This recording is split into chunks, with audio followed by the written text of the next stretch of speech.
Have you ever celebrated before something was even confirmed? Maybe you thought you got the job, or that someone special would text you back. But nope, nothing happened. That's exactly when you learn the meaning of today's idiom. Welcome back to English with Bruce, your shortcut to sounding smart, natural, and confident in English. If you haven't yet, hit like, subscribe, and notification bell so you never miss a moment to level up your English. Before we start, Merry Christmas and Happy Holidays to all of you around the world. Thank you for watching, learning, and growing with me this year.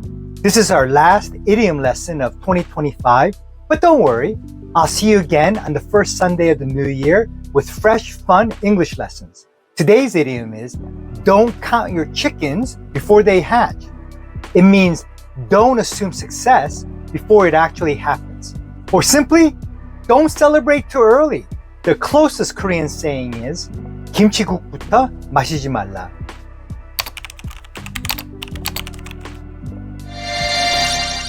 Business examples. Let's not count our chickens before they hatch. The deal isn't signed yet. He's already planning how to spend this bonus, but the project isn't even approved.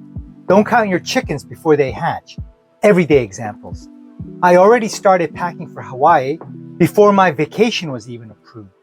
I definitely counted my chickens before they hatched. He ordered a new phone before getting his bonus.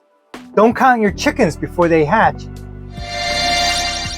So, next time you feel like celebrating too soon, remember, no chickens yet, no party yet.